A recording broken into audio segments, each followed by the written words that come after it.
We're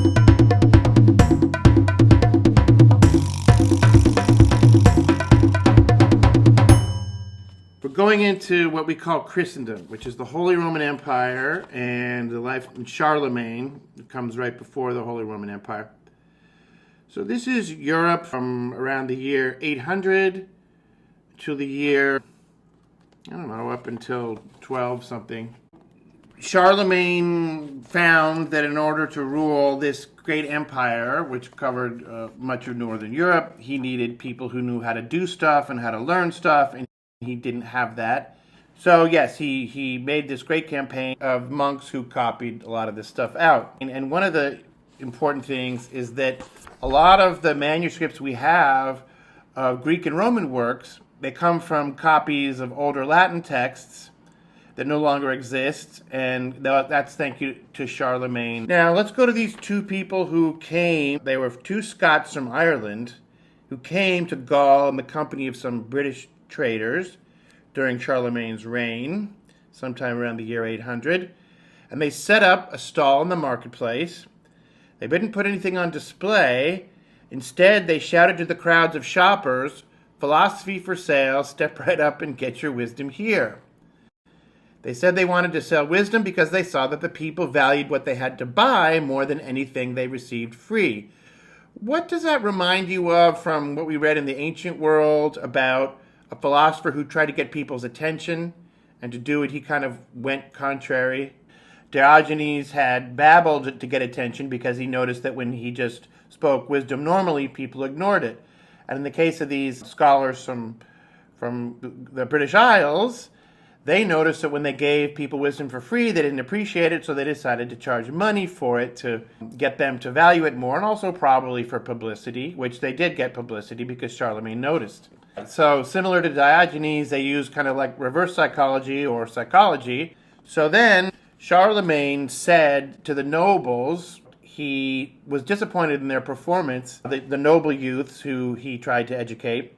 He said, "You have neglected the pursuit of learning and have indulged yourselves in time-wasting follies and the childish sport of fine living and idleness." In other words, in today's terms, they probably spent all their time playing video games or TikToking or Snapchatting or being on their phones or whatever was the equivalent at the time. Maybe having something to do with hunting and riding horses, but more frivolous occupations. Charlemagne himself wrote a letter to monks commanding them to cultivate learning. He said, "Those who desire to please God by living rightly should not neglect to please him, also by thinking correctly and communicating well." Charlemagne goes on, "Good conduct means more than knowledge, but it requires knowledge. Therefore, each one ought to study what he desires to accomplish so that his mind will know how to do it. The letters which have come to us from monasteries have offered us sacred and pious prayers in bad grammar and even worse spelling."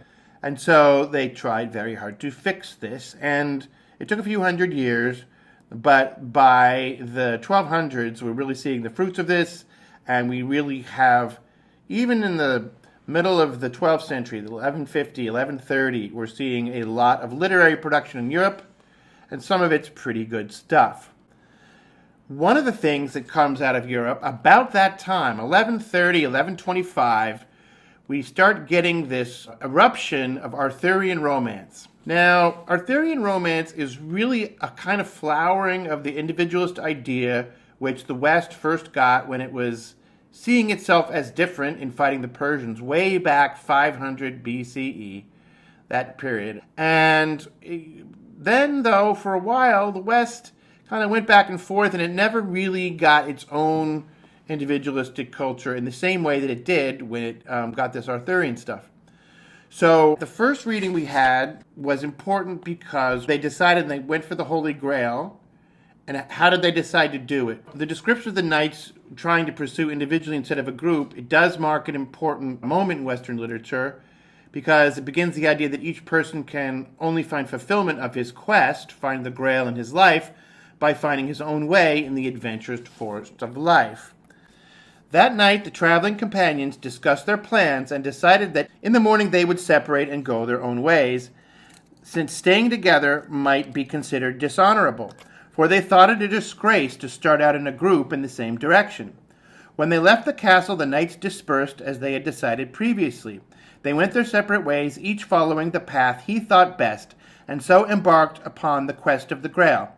Each entered the forest at that point which he himself had selected, and which seemed to him the thickest, darkest point, where there existed no path or trail, for each felt that if he followed a path, he would follow someone else's adventure, not his own.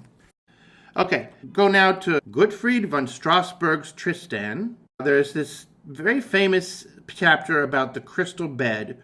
What can you guys tell me about this? This lover's cave represents kind of what happens when you attain the goal of your desire in love, according to these medieval people. Now, let's just review what it was like to be in love in medieval times, especially if you were noble. When you got married in medieval times, you didn't have a choice if you were a woman, and a lot of times not even if you were a man either. Your parents arranged it, and they did it for political reasons. They did it for territory or for wealth or whatever. So the odds that you were going to get married to the actual person that you loved were very small. So the tradition developed in Europe, which in some sense continues to this day, people have their marriage relationship and then they have the love relationship, which is separate from that.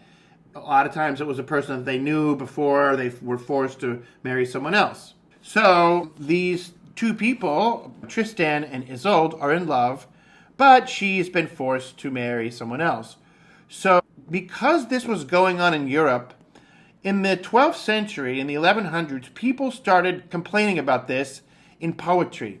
And so the French started writing a lot of romantic poetry about people who were in love but were separated by circumstances. And so this comes out of that whole movement. So there's one particular passage that I want to focus on. At the cavern's center, the bed of crystal and love. Whoever cut the crystal knew love's nature, for true love, like crystal, remains transparent and translucent. The bronze door has neither lock nor key, for we need a lock only where there exists treachery. If anyone enters at love's door without permission from within, he enters not from love, but in deceit or force. For love's gate bars the way to treachery, and no tool can ever force it. So in those two statements, we know that love has to be sort of transparent and honest, and it can't be forced. So those are two important things. The cave's seclusion and wild solitude has this meaning. Love hides away in her refuge, reached by a hard and arduous journey. Mountains block the way in massive curves. Rocks obstruct the tracks in and out, so that if we make one false step, we shall never get back alive. It's the danger of love. But whoever reaches love's solitude will have striven well, for there he will find his heart's delight. For this sacred place brims with whatever the ear yearns to hear, whatever gratifies the eye. One would hate to have to live anywhere else. So that's a great poem to love, and it says one would hate to have to live not having the satisfaction of your heart's desire like these people have. I think it's quite interesting that by situating the cave in a place that's hard to get to, what they're saying is that it's really not easy to obtain true love, but it's worth it. But it's dangerous. You might lose your way, you might get wounded in your soul, but if you obtain the true love, it's worth it, even though it's very difficult. Finally, he makes this point, the narrator. I know all this well, for I have gone there to the crystal cave. I have passed through the bronze door, and have on occasion even pressed onto the bed of crystal.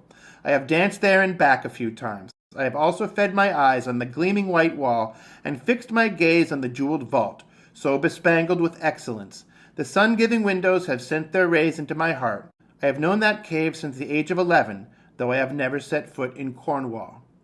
What does he mean there when he says he knows the cave, though he's never been to the cave? What is he saying, actually? Because the cave is in Cornwall, so if he's never been to Cornwall, he couldn't have been to the cave. So what is he saying?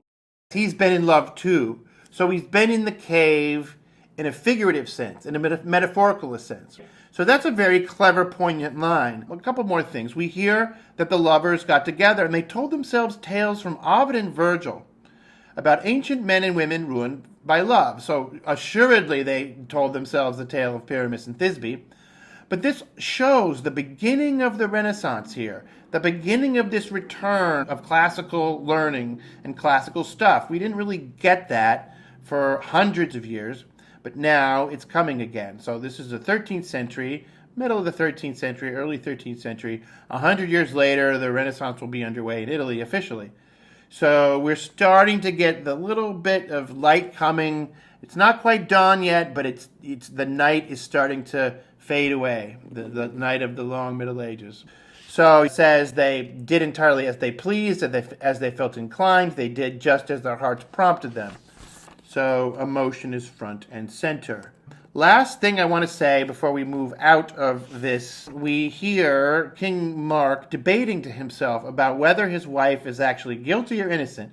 And what happens in that scene, if you remember? He's going back and forth. And this kind of illustrates the old proverb, people say love is blind. And what do they mean that love is blind? It means that, as Nietzsche, the German philosopher of the 19th century, said, love is a state of mind in which we see things precisely as they are not, because emotion and wishful thinking can taint our judgment. So it is with King Mark. Then Love, the reconciler, stole to the scene, wondrously preened and painted. Over the white of her face she wore the paint of golden denial, her most excellent cosmetic. No! The word gleamed and shone into the king's heart. The word that would have hurt him, the unpalatable yes, Mark no longer heard at all. Love's gilding, golden innocence magically enticed his eyes to where Isolde lay. He gazed and gazed at his heart's delight, who had never seemed to him more lovely or more innocent. So since he loves her, he just convinces himself that she's not actually having this affair. But of course she is. Now, let's go on to the Magna Carta, and then we're done for tonight. What is the Magna Carta? What does it literally mean, Magna Carta in Latin? Okay, so why is it the great paper? So which of the great Western tenets, you remember we talked about freedom, the rule of law, government limited by rule of law? This is that, and this is probably the single most important case of that in history. This Magna Carta really is where our freedom comes from, even in the United States, and the idea of the rule of law. This is the big one. And this came about because King John was a particularly tyrannical king in England, and he was taxing people really up the wazoo to pay for a lot of different things, including crusades, and the people had just had enough.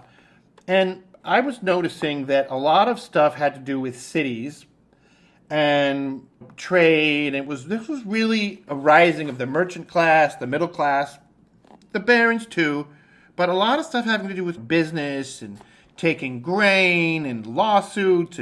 So we see there the beginnings of the middle class having power. And if we remember, one of the aphorisms we read by Aristotle is that the best and most stable government is when you have the middle class in the strongest position. And for a very long time in Europe, there was no middle class. Maybe since the fall of the Roman Empire, there really was no stable merchant class. But now we're getting a middle class, and once it rises before the Magna Carta, and then especially as a result of the Magna Carta, there's no looking back. So since 1215, for 900 years now, we've had a middle class. And as we've had the middle class, our governments have got better. And as the middle class got stronger, everything is improved in the world. Okay, so some of the things were a little interesting, like a widow would not have to marry after her husband's death if she didn't want to. That makes me ask, well, before that, what did they do? If a woman's husband died, they just would make her marry anyone? Like, who would decide that? That's a little interesting. But just remember, the Magna Carta is super important because that's where we get rule of law and our freedom.